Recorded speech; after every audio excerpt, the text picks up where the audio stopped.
Olá, gente. Todos a postos? Sim, professor. Tá ok. Professor. Oi.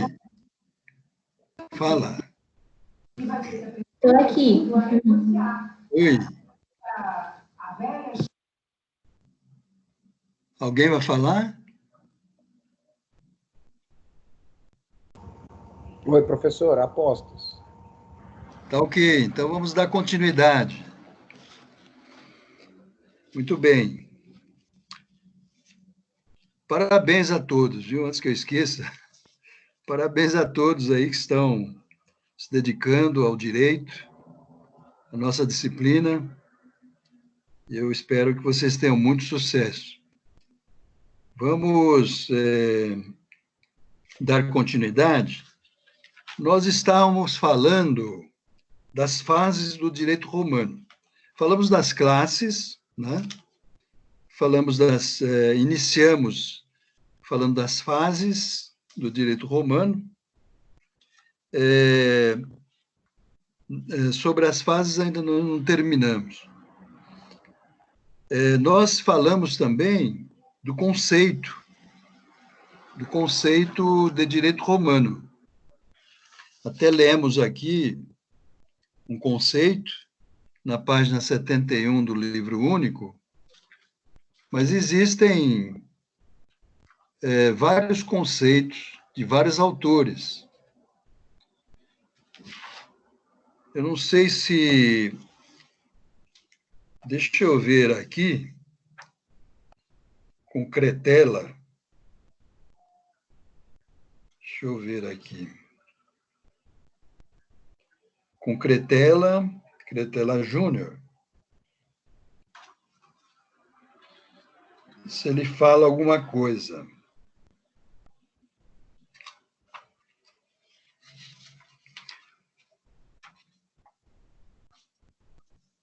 Na verdade, ele fala bastante coisa, né? Que praticamente é um curso completo aqui do direito romano. Mas, deixa eu ver o que ele fala aqui.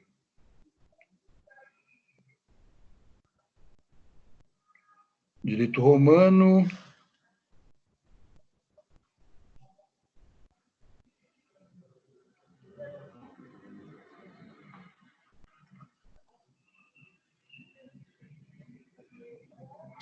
Aqui, o que o Cretela fala, que num primeiro sentido, a referida expressão direito romano designa o conjunto de regras jurídicas que vigoraram no Império Romano durante cerca de 12 séculos.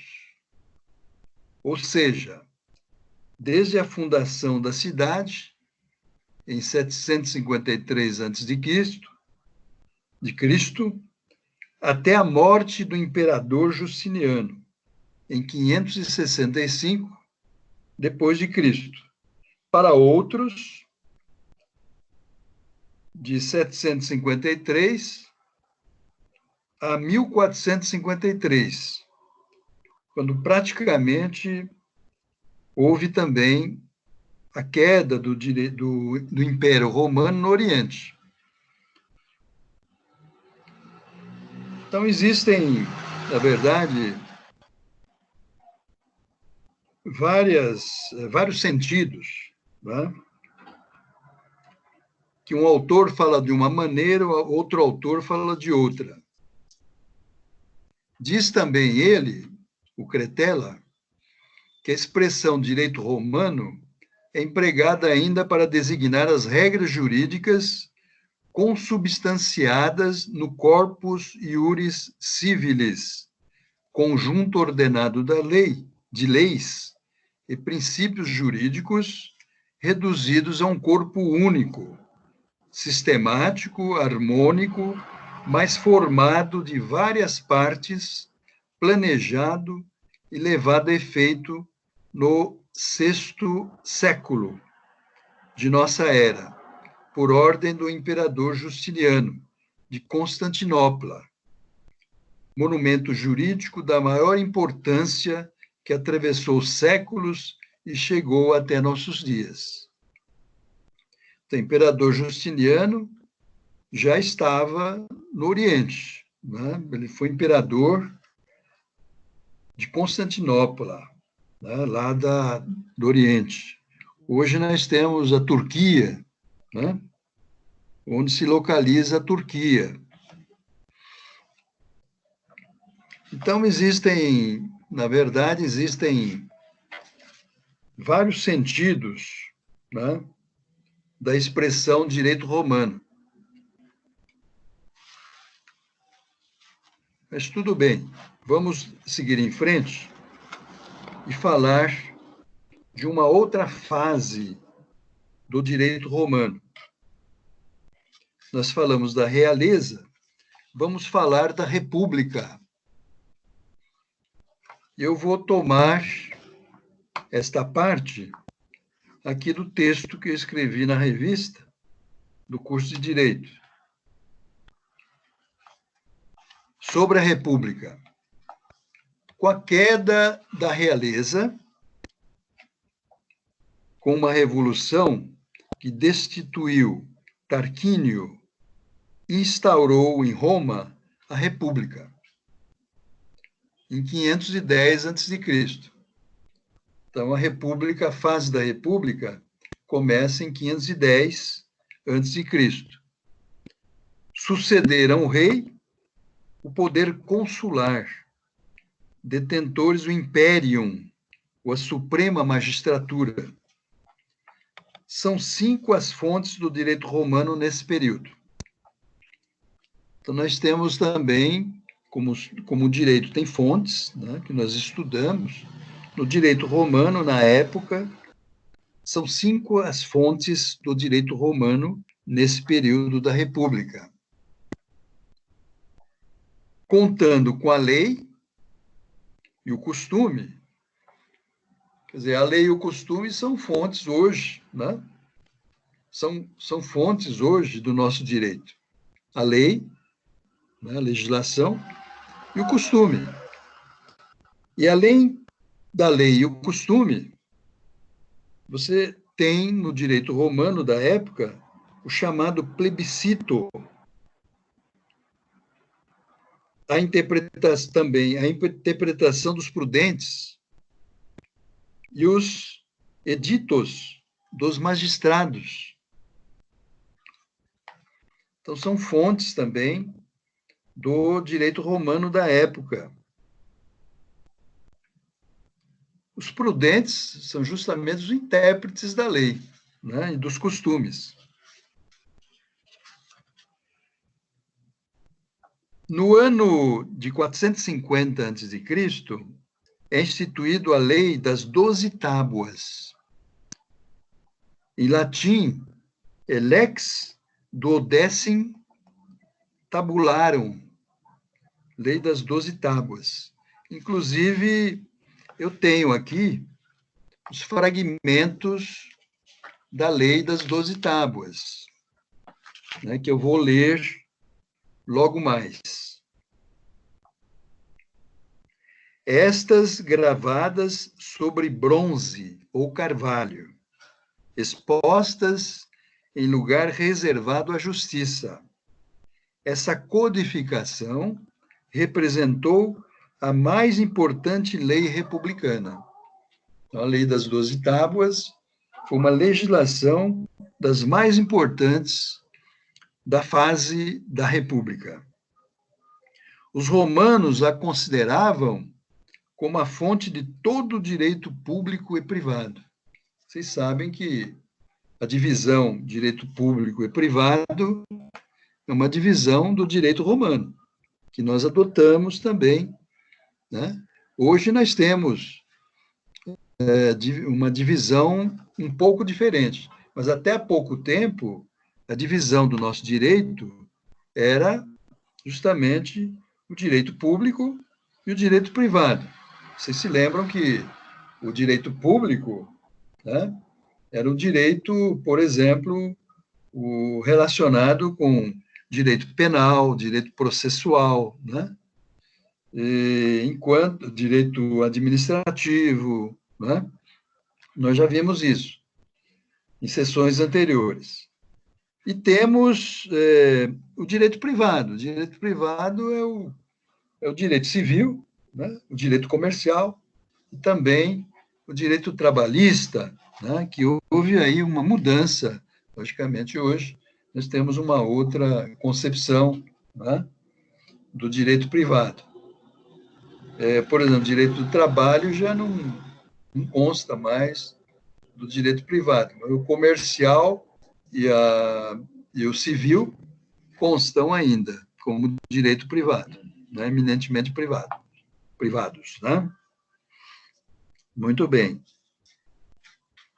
E, nesse período, surgiram as leis que regulavam as relações dos povos de Roma e aqueles dos territórios ocupados, né, ou conquistados.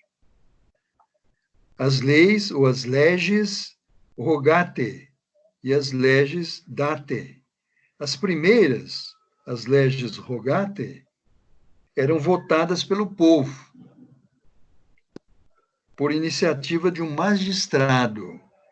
E as segundas leges date são emanadas de um magistrado a favor de pessoas ou de cidades provincianas. Né? Muito bem. Nós temos os plebiscitos, que é outra fonte, né? Que nós falamos das fontes lei e costume, falamos também que surgem o plebiscito. Então, o que seria plebiscito? Plebiscito é o que a plebe deliberava, por proposta de um magistrado plebeu, que era denominado tribuno. A partir da lei Hortência, em 286 a.C., o plebiscito adquiriu o valor de lei, sendo designado lex. Então, nós temos a lex, né? Que nós já ouvimos falar bastante, né? Sobre a lex. Então, a lex passou a ser denominada, né, com o plebiscito, a partir de uma lei chamada Lei Hortência, em 286 a.C. Nós até temos aí uma expressão, né, bastante popular, né? Dura lex, sed lex. Vocês já ouviram falar, né? Muito bem. Temos também uma outra fonte que nós falamos anteriormente, que é a interpretação dos prudentes. Então, o que seria a interpretação dos prudentes? Os prudentes, ou jurisprudentes, né? Aí vem a jurisprudência, né? Atualmente, eram jurisconsultos. Olha só como tem muita ligação com a atualidade. Jurisconsultos que tinham uma incumbência de preencher as lacunas das leis. O trabalho interpretativo dos prudentes é denominado odiernamente, hoje, né, de jurisprudência, que são as decisões dos tribunais.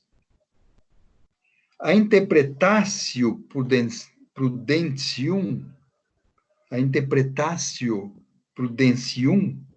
era definida como conhecimento das coisas divinas e humanas, ciência do justo e injusto.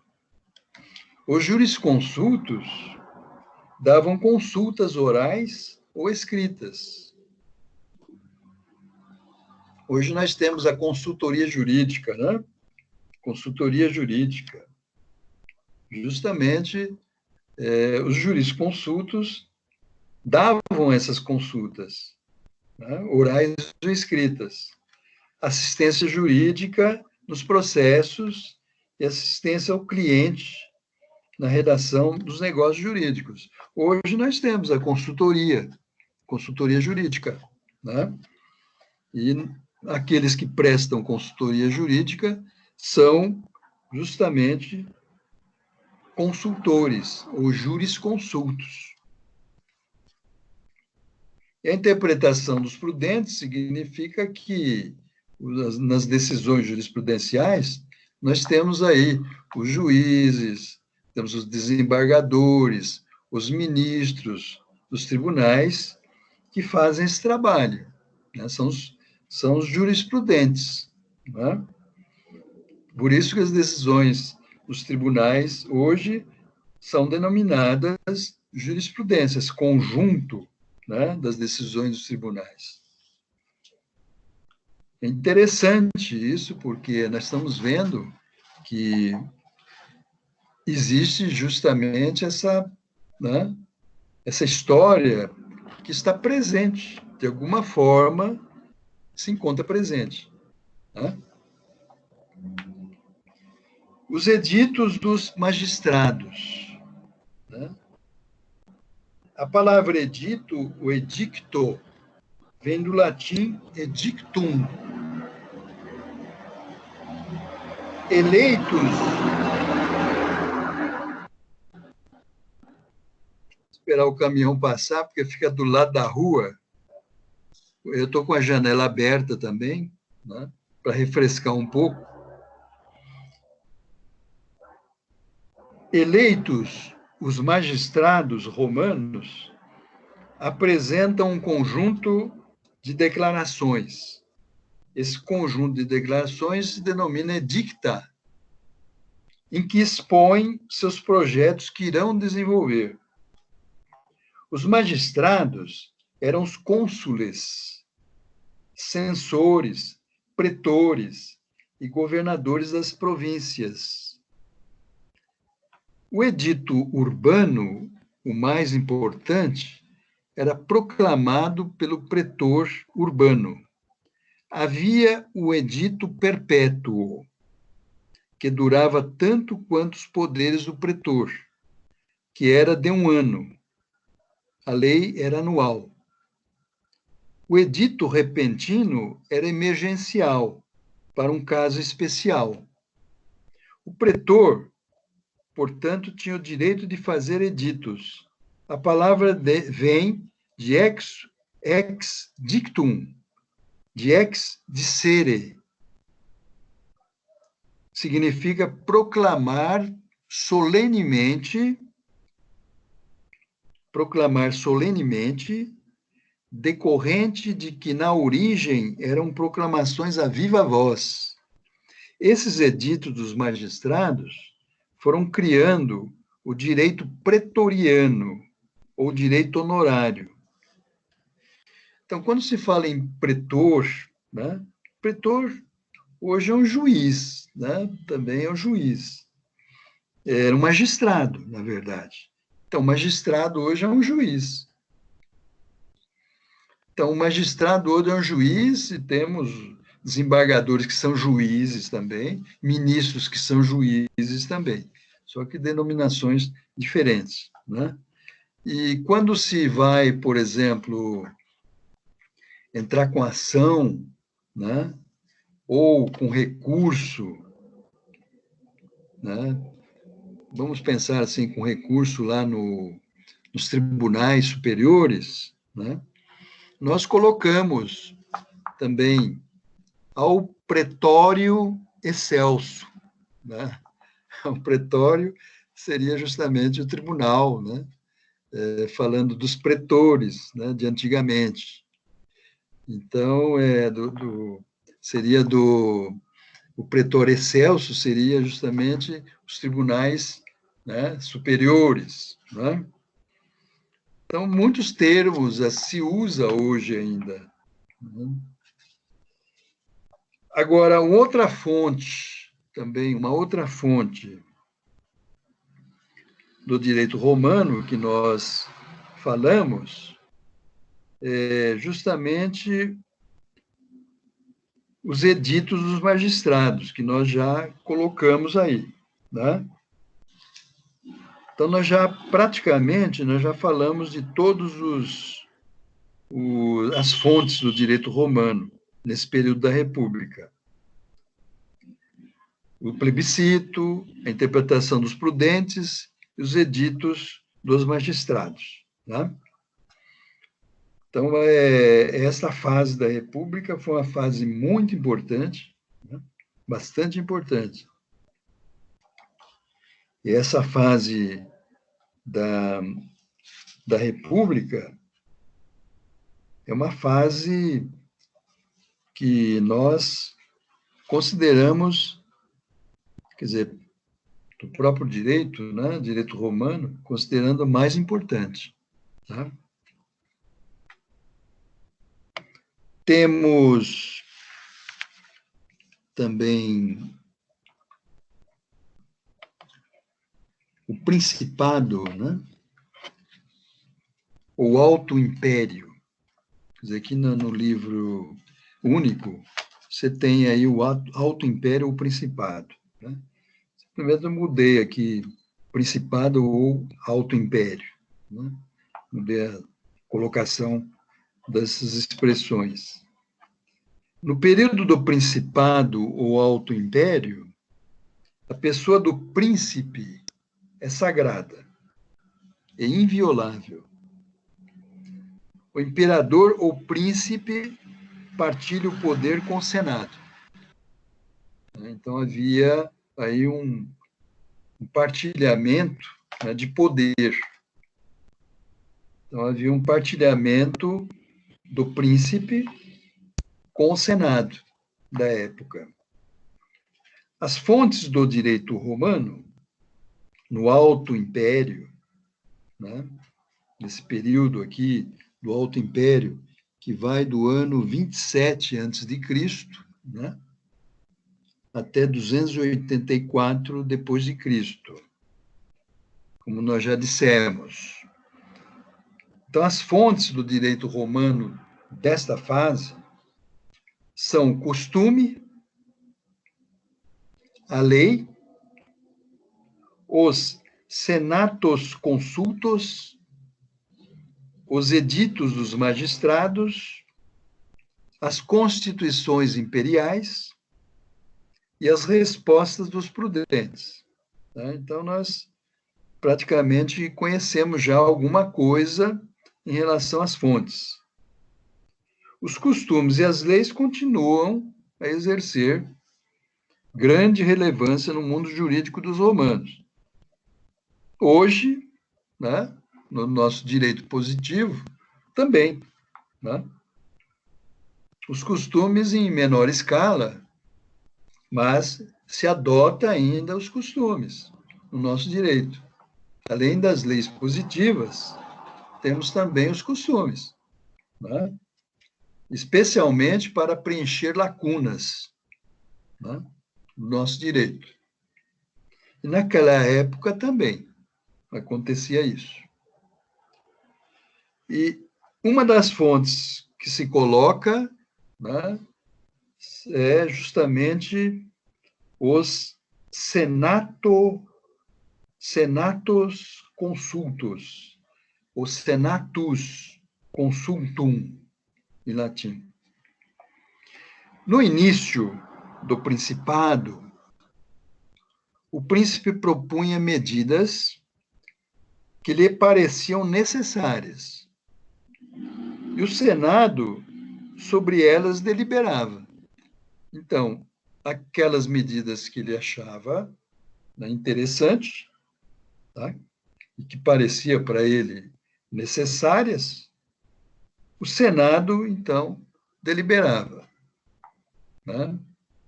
Isto é, o Senado aprovava, certo? Com maior autoridade do príncipe, sua proposta passa a ter mais valor que a deliberação do Senado. Quer dizer, sem dúvida, havia uma relação bastante próxima do príncipe com o Senado. Era bastante interessante politicamente. Né? Mas o príncipe ele tinha uma maior autoridade que o Senado. Sua proposta passa a ter mais valor que a liberação do Senado.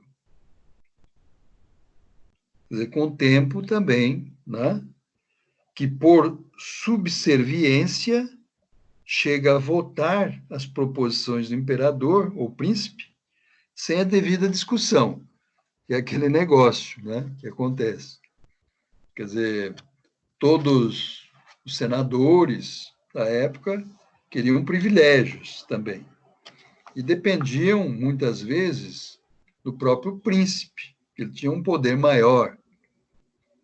Isso fazia com que os senadores, eles acabavam por aprovar essas leis, né, que vinham do principado, né? Essas medidas, né, que vinham do principado. Os senatus consultus levavam o nome de quem propunha as medidas, como, por exemplo, o senatus consulto Tertuliano. Tertuliano foi um senato consulto também, né? Daqueles que... O Tertuliano, na verdade, ele era um príncipe, né? Ele era um imperador. Só que nessa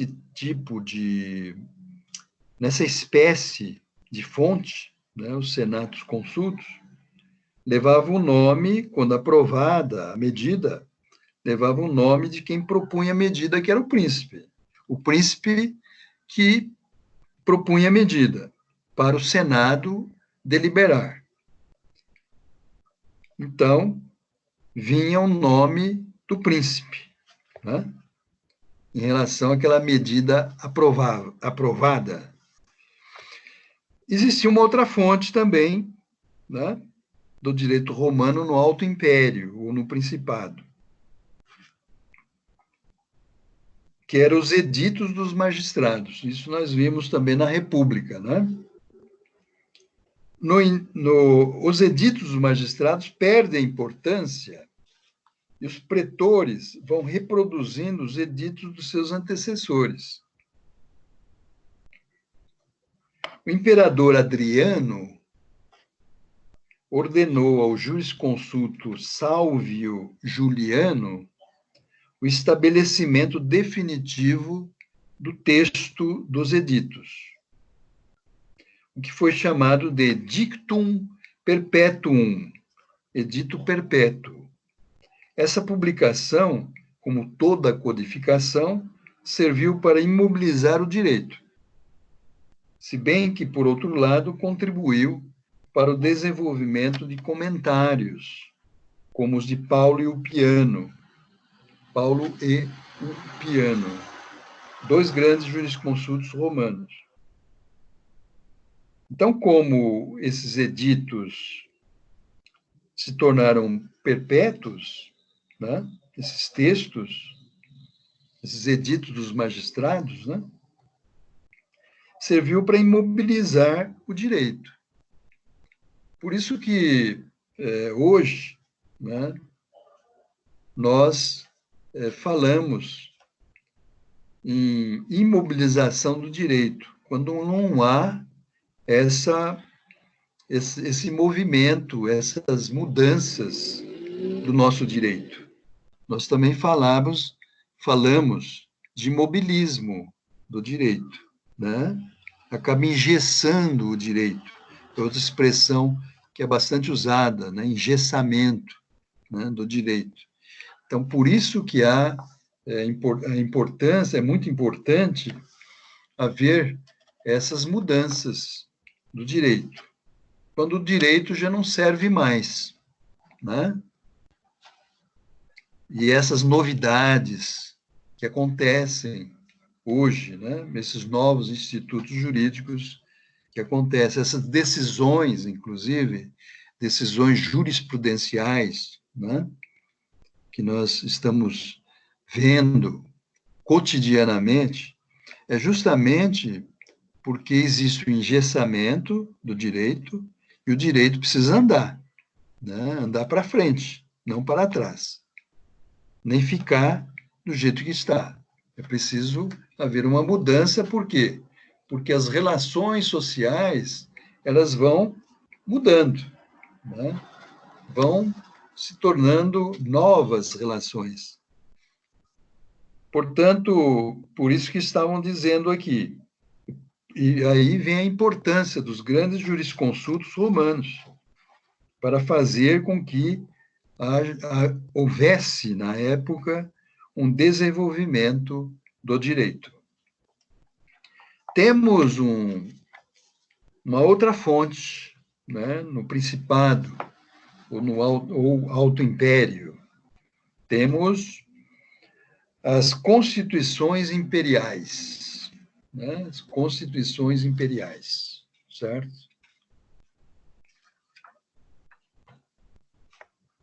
Então, nas constituições imperiais, o príncipe, com a autoridade que lhe era reconhecida, passou a interferir na criação do direito. As constituições imperiais eram medidas legislativas emanadas do príncipe, quer dizer, diferentemente de hoje, né? Hoje nós temos os constituintes, aí nós temos os parlamentares. Isto na democracia, mas nós já passamos pela ditadura, né? Não sei se todos vocês passaram pela ditadura, porque faz tempo já, né? E alguns, eu creio que sim, talvez eram crianças, mas pela minha idade vocês imaginam que eu era jovem na época da ditadura, né? Então passei por essa fase de 21 anos de ditadura, né? E realmente na época havia também autoridade máxima, né? Que era o ditador. Em todas as ditaduras acontece isso. Então, medidas legislativas emanadas do príncipe, né? As constituições imperiais são editos, ou edicta, né, em latim. Mandata, ou mandatos. Decreta, ou decretos. Na época da ditadura, né, aqui, nós tínhamos os decretos, né? Os decretos-leis, certo? Não esses decretos na democracia que são decretos regulamentadores, é diferente. E rescripta, o restritos, né? Então, edicta são normas gerais proclamadas pelo imperador. Mandata são instruções que o príncipe transmitia aos funcionários.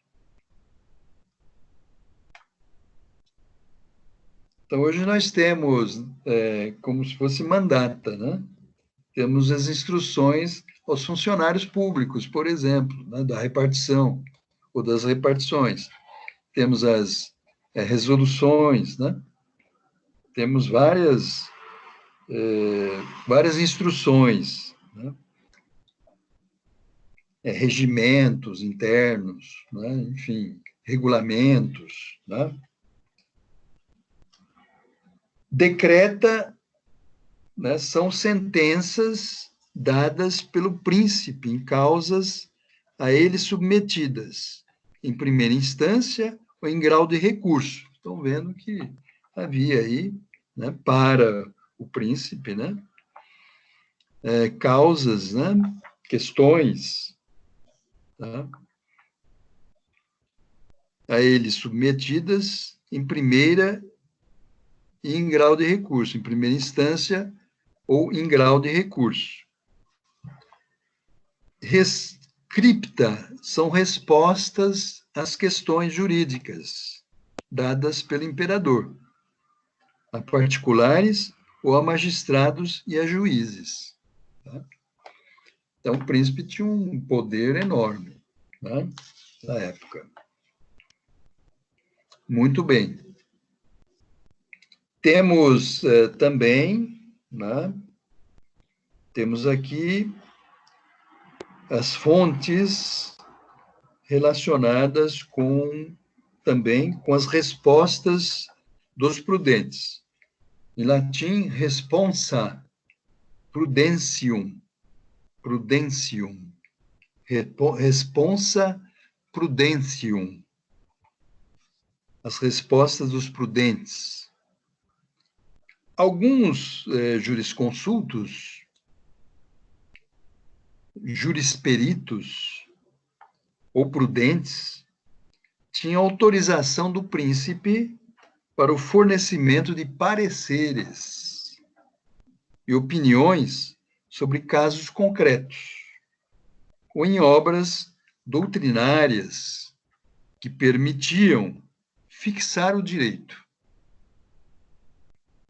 Então, esses são pareceres, né, a pedido do príncipe, né, com autorização do príncipe, para fortalecimento de pareceres e opiniões sobre casos concretos. Né? Então, aí você tinha os prudentes, né? Também denominados jurisperitos, né? Ou jurisconsultos também. Opiniões sobre casos concretos, né? Ou em obras doutrinárias que permitiam fixar o direito. Obras de doutrina também. Eram o ius respondendi, isto é, o direito de dar uma consulta, possuindo, assim, maior autoridade que a dos juristas sem o ius respondendi. O jurisconsulto Gaio, né, o Gaio, que era um jurisconsulto importante, é desse período, cuja obra máxima, Os Comentários, em 4 livros, serviu como modelo às Institutas de Justiniano. Institutas eram um dos livros, né, que faziam parte do Corpus Iuris Civilis.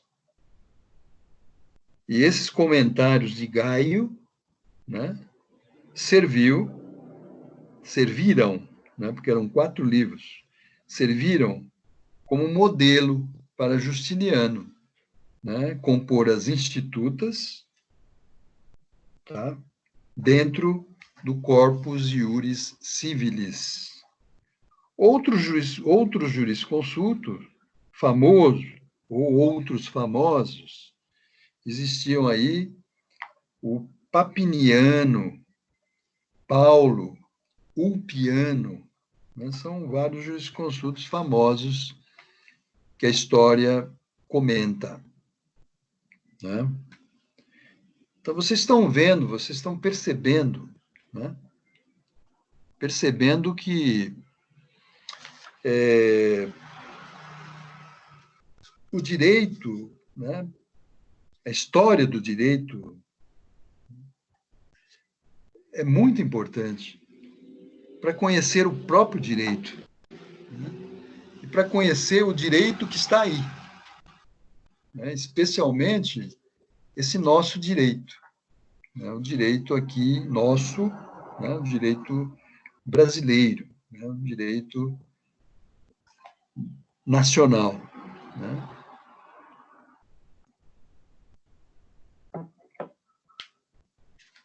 Bom, além... Vocês têm alguma pergunta, gente?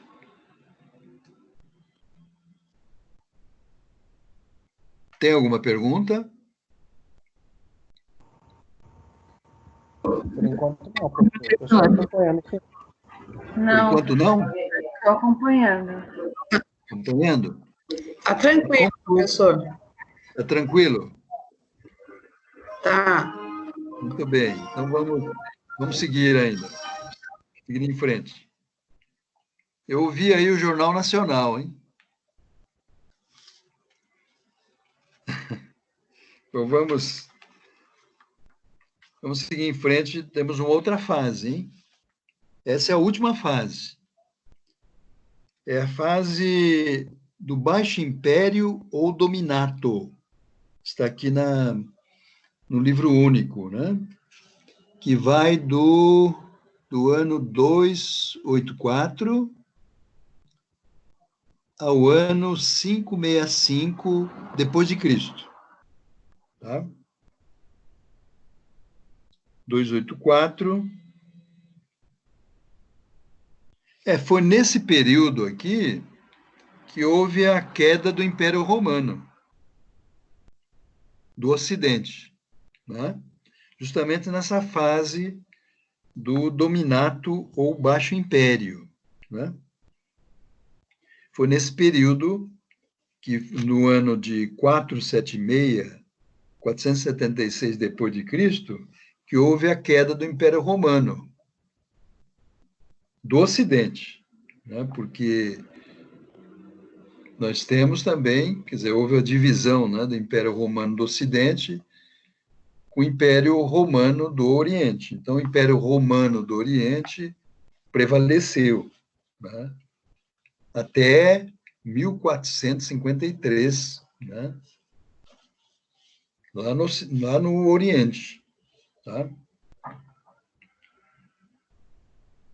O Império Romano do Oriente permaneceu com Justiniano até sua morte em 565 de nossa era. Né? Quer dizer, tem autores que dizem que é até 1453, né? Que praticamente é a Idade Média, né? O início da Idade Média. Mas é controverso isso, né? As fontes do direito romano são apenas as constituições imperiais, né? Nesse período, denominadas leges. Antes de Justiniano, haviam codificações particulares e oficiais, entre outras, o Código Gregoriano, compilado por um certo Gregório, que teria sido um jurisconsulto, né?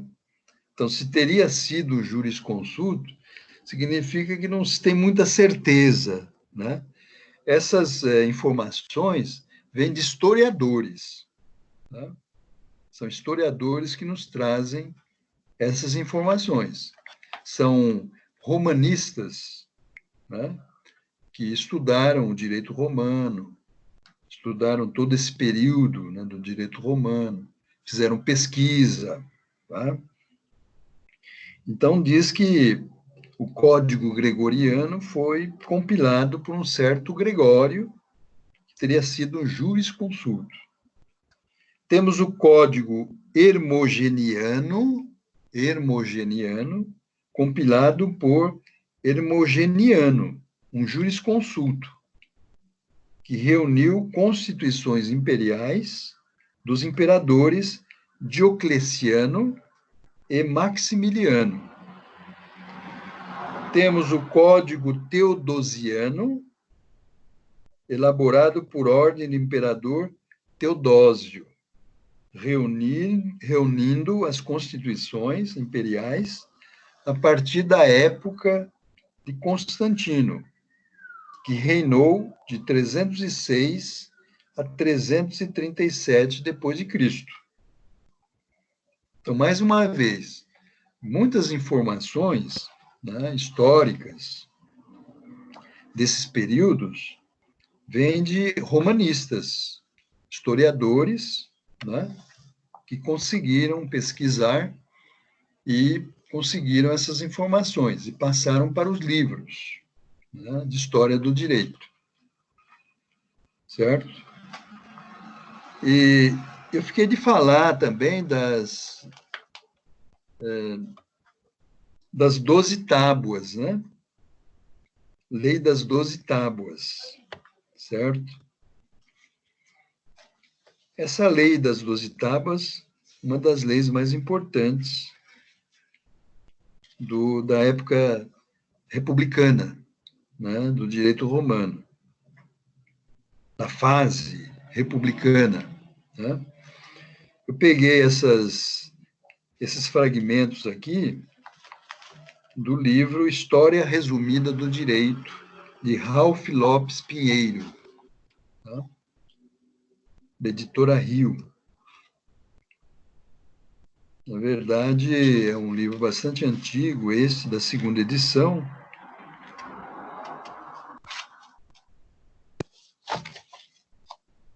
É bastante importante.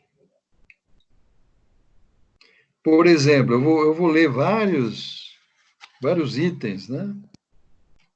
Aqui.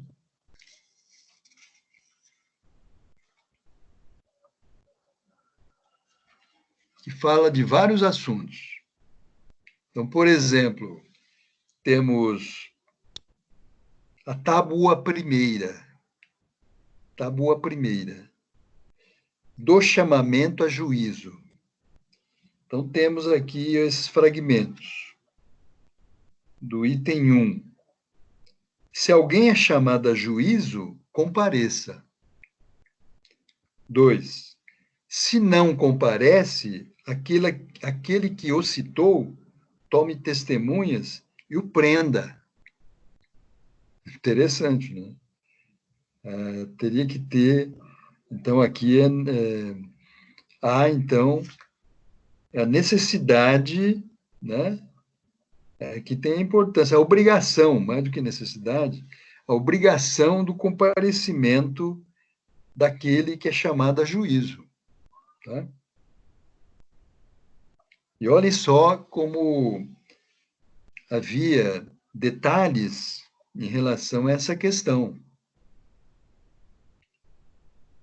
Então, alguém cita alguém para ir a juízo, como se um chamamento, né? Você é um autor, o outro seria um réu, por exemplo. E ele não comparece. Aquele que o citou, tome testemunhas do não comparecimento dele e o prenda. O terceiro item diz: se procurar enganar ou fugir, o que o citou pode lançar mão sobre o citado, de segurar no sentido do citado. Né? 4. Se uma doença ou a velhice o impede de andar, o que o citou lhe forneça um cavalo. Então, aquele que citou vai ter que dar condições também para aquele que não pode comparecer, né? No caso aqui, por uma doença ou velhice. 5, se não aceitá-lo, que forneça um carro, sem obrigação de dá-lo coberto. Interessante. 6, se apresenta alguém para defender o citado, que este seja solto. Então, o citado poderá ser solto, né? Mas se apresentar alguém para defendê-lo, fica no lugar dele. Né? 7, o rico será fiador do rico. Para o pobre, qualquer um poderá servir de fiador. Aqui como no início, né, foi perguntado, acho que o José Manuel perguntou, se não me engano, né? Aqui você vê, né, a divisão aí de classes. Né?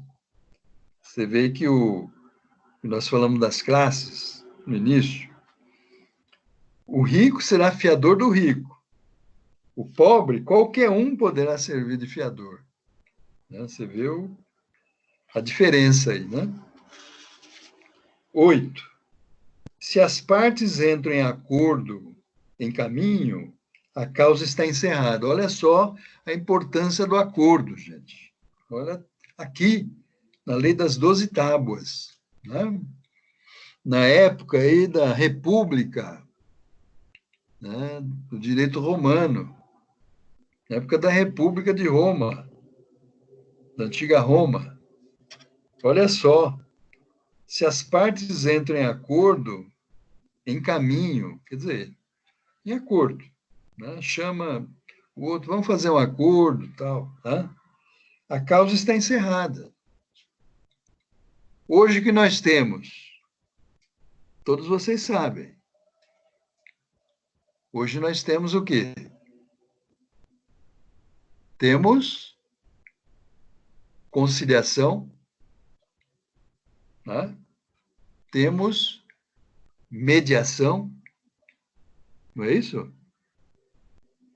Temos o acordo hoje, o acordo extrajudicial, né? Temos o acordo extrajudicial.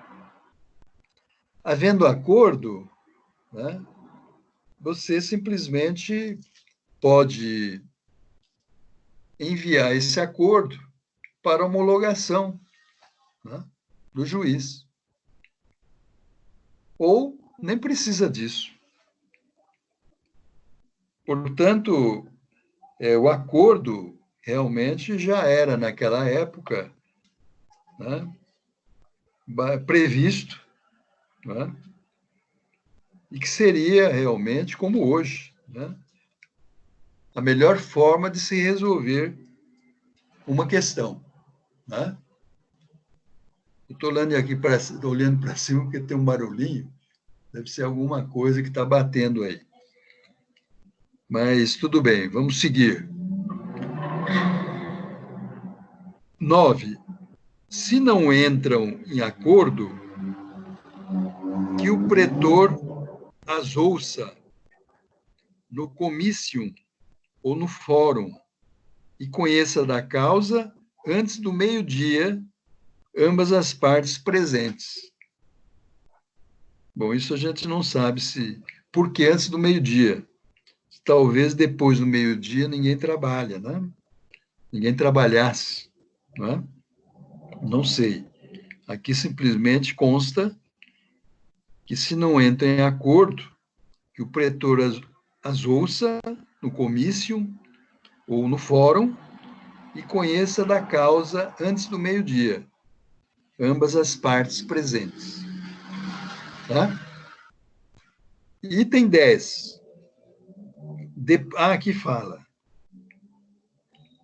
Que aí era uma questão, né, de horário mesmo, né, de programação de horário.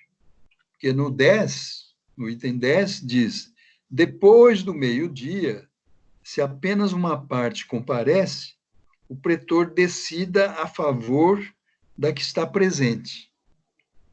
Então, era um horário em que as pessoas tinham que estarem presentes. 11. O pôr do sol será o termo final da audiência. Né? Então, nós tinha também essa questão do horário, né, programado na época. Bom, esses itens correspondem à tábua primeira, do chamamento a juízo. Esse é um fragmento, viu, gente? Então, isso não significa que fosse só isso, né? Na verdade, muitos outros textos se perderam. E temos aqui a tábua segunda. Tábua segunda. E o título da tábua segunda, dos julgamentos e dos furtos.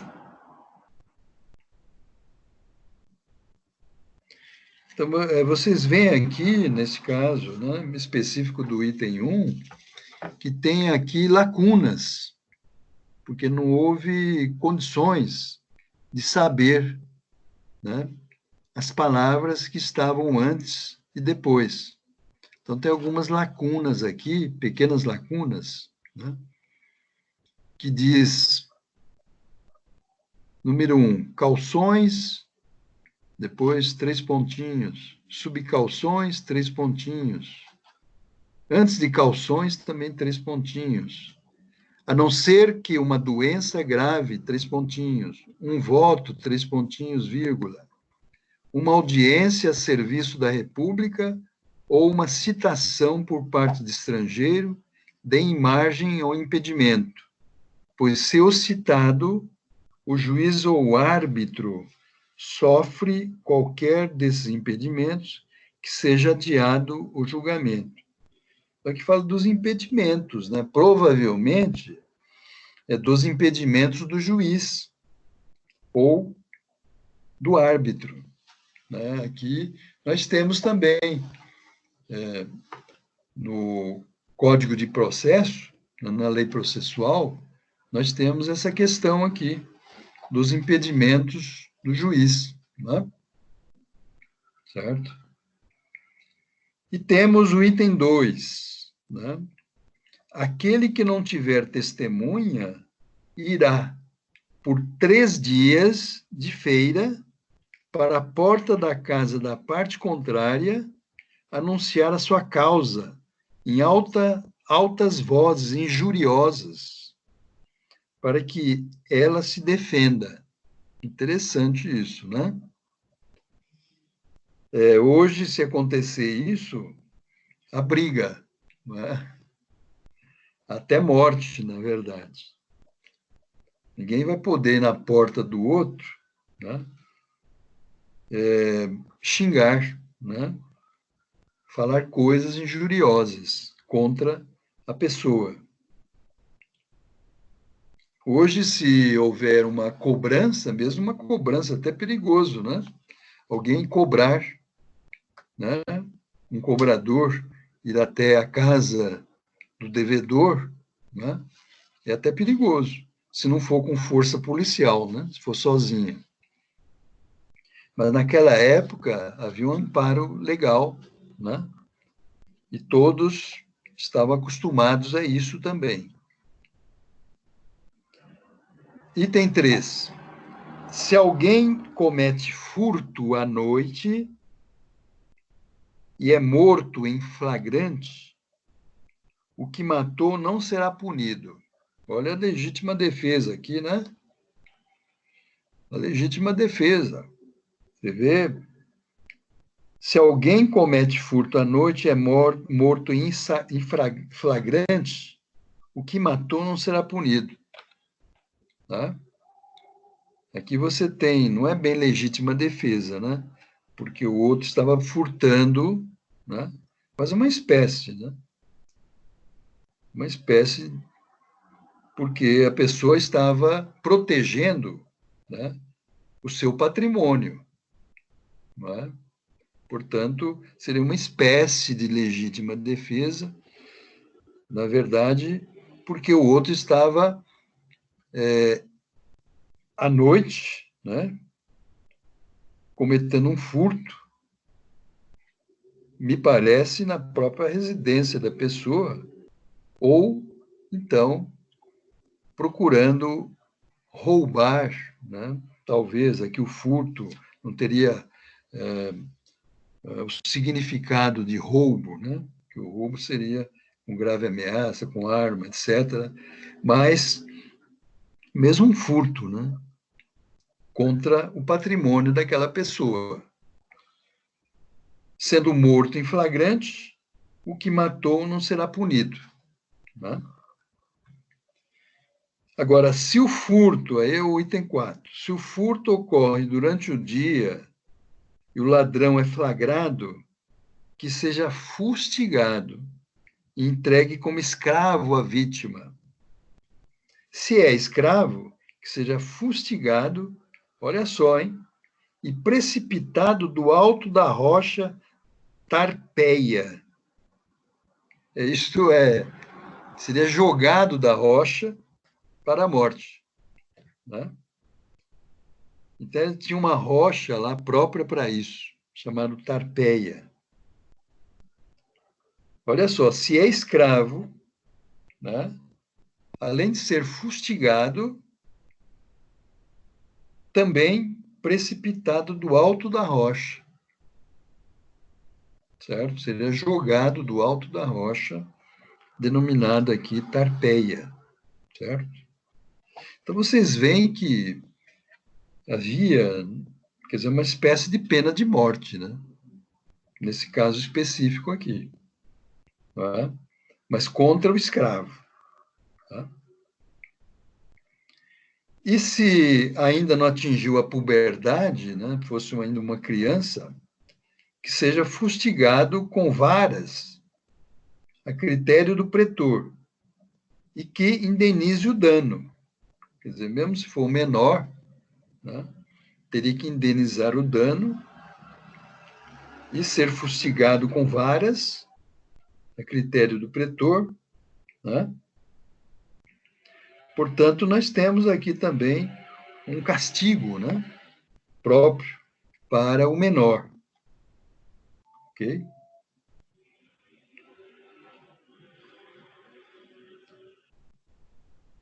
Agora eu queria saber de vocês, né, o horário, gente.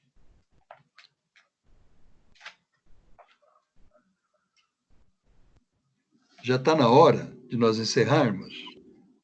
Geralmente encerra às 10 mesmo. 10 Às horas. 10 mesmo. Às 10 horas. Então já estamos praticamente encerrando. E qual... bom, o meu horário aqui está 22 horas. E o horário de vocês? Também. Também? Bem, Então nós podemos encerrar por hoje. E eu quero agradecer bastante a presença de vocês. Quero parabenizá-los, né? E desejar muito sucesso para vocês. E na próxima semana, nós vamos nos encontrar novamente, tá? E uma boa noite para vocês e um bom descanso. Obrigada. Boa noite, professor. Fica com Deus. Obrigada pela Igualmente. E obrigado pela Boa noite, experiência. professor. Boa noite, boa noite. Muito bom.